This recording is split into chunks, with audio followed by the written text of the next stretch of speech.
ನಮಸ್ಕಾರ, welcome to Yoyo Kannada. ಬನ್ನಿ ಈಗ ನೋಡೋಣ ಈ ದಿನದ ಟಾಪ್ 5 ಬ್ರೇಕಿಂಗ್ ನ್ಯೂಸ್.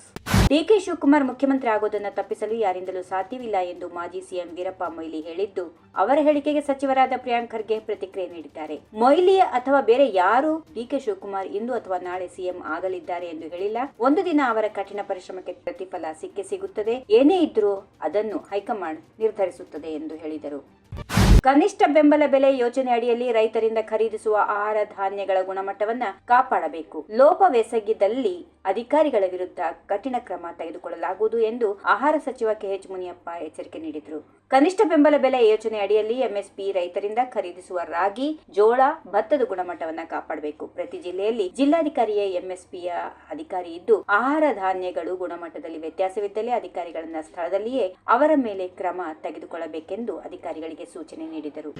ಗೃಹಲಕ್ಷ್ಮಿ ಹಣ ಬಿಡುಗಡೆ ಆಗ್ರಹಿಸುತ್ತಾ ರಾಜ್ಯಾದ್ಯಂತ ಪಕ್ಷದ ವತಿಯಿಂದ ಪ್ರತಿಭಟನೆ ಮಾಡಲಾಗುವುದು ಎಂದು ಜೆಡಿಎಸ್ನ ಯುವ ಘಟಕದ ರಾಜ್ಯಾಧ್ಯಕ್ಷ ನಿಖಿಲ್ ಕುಮಾರಸ್ವಾಮಿ ತಿಳಿಸಿದರು. ಮಾಧ್ಯಮಗಳಿಗೆ ಪ್ರತಿಕ್ರಿಯೆ ನೀಡಿದ ಅವರು, ನಮ್ಮ ಹೋರಾಟ ಇಲ್ಲಿಗೆ ನಿಲ್ಲಲ್ಲ, ಸರ್ಕಾರಕ್ಕೆ ಬಿಸಿ ಮುಟ್ಟಿಸಲು ರಾಜ್ಯಾದ್ಯಂತ ಪ್ರತಿಭಟನೆ ಮಾಡುತ್ತೇವೆ ಎಂದು ಕರೆ ಕೊಟ್ಟರು.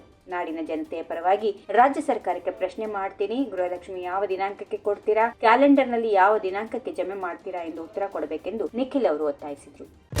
ಸರ್ಕಾರದಲ್ಲಿನ ಹಣಕಾಸಿನ ಪರಿಸ್ಥಿತಿಯನ್ನು ಅವಲೋಕಿಸಿ ಗುತ್ತಿಗೆದಾರರ ಬಾಕಿ ಬಿಲ್ಲುಗಳ ಪಾವತಿ ಬಗ್ಗೆ ಪರಿಶೀಲಿಸಲಾಗುವುದು. ಬಿಲ್ ಪಡೆಯುವುದಕ್ಕಾಗಿ ಲಂಚ ಕೊಡೋದು, ತೆಗೆದುಕೊಳ್ಳೋದು ತಪ್ಪು ಎಂದು ಮುಖ್ಯಮಂತ್ರಿ ಸಿದ್ದರಾಮಯ್ಯ ಹೇಳಿದರು. ಹಣದ ಲಭ್ಯತೆಯ ಆಧಾರದ ಮೇಲೆ ಗುತ್ತಿಗೆದಾರರ ಬಿಲ್ಲುಗಳನ್ನು ತೆರವುಗೊಳಿಸಲಾಗುವುದು ಎಂದು ಮುಖ್ಯಮಂತ್ರಿ ಸಿದ್ದರಾಮಯ್ಯ ಅವರು ಗುತ್ತಿಗೆದಾರರಿಗೆ ಸೋಮವಾರ ಭರವಸೆ ನೀಡಿದರು. ಮುಂದಿನ ದಿನಗಳಲ್ಲಿ ರಾಜ್ಯ ರಾಜಕೀಯದಲ್ಲಿ ಕ್ಷಿಪ್ರ ಬೆಳವಣಿಗೆ ಆಗಲಿದೆ ಎಂಬುದರಲ್ಲಿ ಯಾವುದೇ ಸಂದೇಹ ಇಲ್ಲ, ಹೀಗೆಂದು ಬಿಜೆಪಿ ರಾಜ್ಯಾಧ್ಯಕ್ಷ ಹಾಗೂ ಶಾಸಕ ಬಿವೈ ವಿಜೇಂದ್ರ ಅವರು ವಿಶ್ಲೇಷಿಸಿದ್ದಾರೆ. ಕಾಂಗ್ರೆಸ್ ಪಕ್ಷದಲ್ಲಿ ಮುಖ್ಯಮಂತ್ರಿ ಗಾದಿಗೆ ಪೈಪೋಟಿ ನಡೆಯುತ್ತಾ ಇದ್ದು, ದಿನೇ ದಿನೇ ಅದು ದೊಡ್ಡದಾಗುತ್ತಾ ಇದೆ. ಸಿದ್ದರಾಮಯ್ಯರ ಪರ, ಡಿಕೆಶಿ ಪರ, ವಿರುದ್ಧ ಶಾಸಕರ ಹೇಳಿಕೆಗಳನ್ನು ಕೊಡ್ತಾ ಇದ್ದಾರೆ. ನಿಶ್ಚಿತವಾಗಿ ಬರುವ ದಿನಗಳಲ್ಲಿ ಕ್ಷಿಪ್ರ ರಾಜಕೀಯ ಬೆಳವಣಿಗೆಗಳು ನಡೆಯುವುದರಲ್ಲಿ ಸಂದೇಹ ಇಲ್ಲ ಎಂದು ತಿಳಿಸಿದರು. ಈ ವಿಡಿಯೋ ನಿಮಗೆ ಇಷ್ಟವಾದಲ್ಲಿ ಲೈಕ್ ಮಾಡಿ, ಶೇರ್ ಮಾಡಿ, ಸಬ್ಸ್ಕ್ರೈಬ್ ಮಾಡಿ.